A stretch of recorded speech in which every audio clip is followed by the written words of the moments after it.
মা, আমি কুরকুরে চুরি করিনি। হৃদয় বিতারক সুইসাইড নোট। চুরির অপবাদে বিষ খেয়ে আত্মহত্যা ক্লাস 7-এর পড়ুয়ার।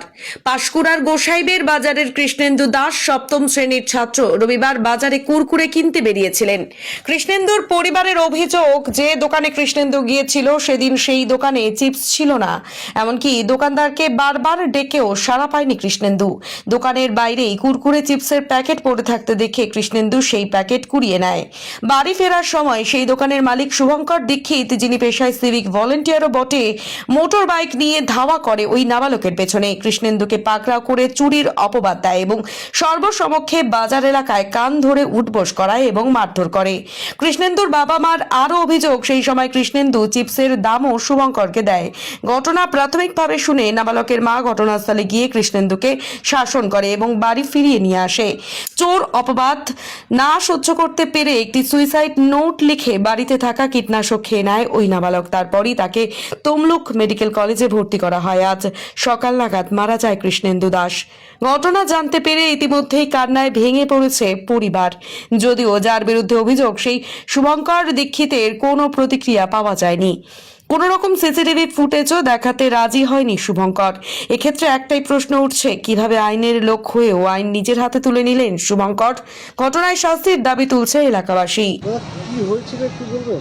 আমার ছেলে এখন সামান্য একটা কুড়কুড়ি চোরের অপরাধে আমার ছেলে এখন শেষ হয়ে গেছে। সামান্য একটা কুড়কুড়ি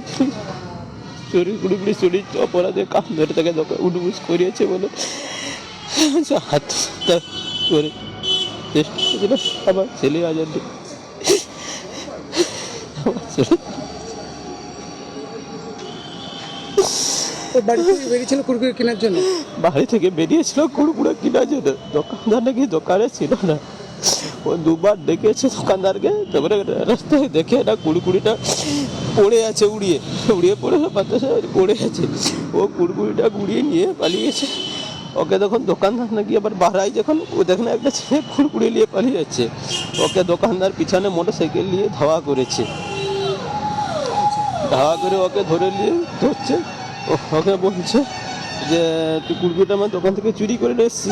ও বলছে না স্যার, আমি চুরি করে আনিনি, আমি ঘুরিয়ে পেয়েছি। বলে না, তুই চুরি করে নিয়েছিস।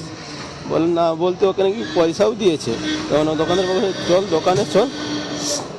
ওকে দোকানে নিয়ে এসে নাকি বল স্বীকার করেছে, বল চুরি করেছিস বলে নাকি কান ধরে উডুস করছে। ও সেটা মানে আত্মসম্মান নিতে পারছে না। বাজারে মারধর করেছিল না সেটা ঠিক স্যার আমরা জানি না, আমরা তো বাড়িতে ছিল, খবর হয় না। মারধরও করেছে বসুন না, আর কান ধরে উডুস করেছে সেই আত্মসম্মান। স্যার এখন আমার একটাই কাজ, শুধু আমার ছেলেকে ভালোভাবে বাড়ি নিয়ে, এখন যা আছে আমরা তো গরিব মানুষ, খেটে খাই, আমাদের কারো কোনো উপরে অভিযোগ নেই। ভগবান কপাল উপরে যা রেখেছেন আমাদের সেটাই। এখন শুধু ছেলেকে ভালোভাবে বাড়ি করে নিয়ে গিয়ে দাহ করবো, নিজের জায়গায় নিজে ভালোভাবে ঠিক রাখতে চাই। হ্যাঁ, বিষ খেয়েছিল। ওটা কোথায় পেয়েছি? আমরা চাষিবাসী মানুষ তো, আমাদের ঘরে সবসময় থাকে। আমরা তো চাষবাস করে খাই, খেটে খাওয়া মানুষ, আমাদের ঘরে সবসময় থাকে। মানে আত্মসম্মানের জন্যই সে যে বিষ খেলো। হ্যাঁ হ্যাঁ। আপনার নাম? আমার নাম জগন্নাথ বেরা। জগন্নাথ বেরা। কি চাইছেন আপনারা এখন?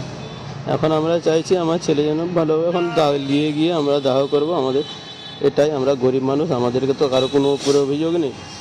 উপরালা ভগবান যেটা করবে সেটাই, আমাদের উপরালার উপরে বিশ্বাস আমাদের, আর কারো কোনো অভিযোগ। দোকানদারের উপরে কিছু কি? আমাদের আমরা গরিব মানুষ, খেটে খাই ভাই। আমার এখন সন্তান চলে গেছে, আমার কারো কোনো অভিযোগ নেই। কারণ উপরে ভগবান যা রেখেছে কপালে সেটাই হবে। পড়াশোনা পড়াশোনা করতো ক্লাস 7 বাকুল্লা হাই স্কুল।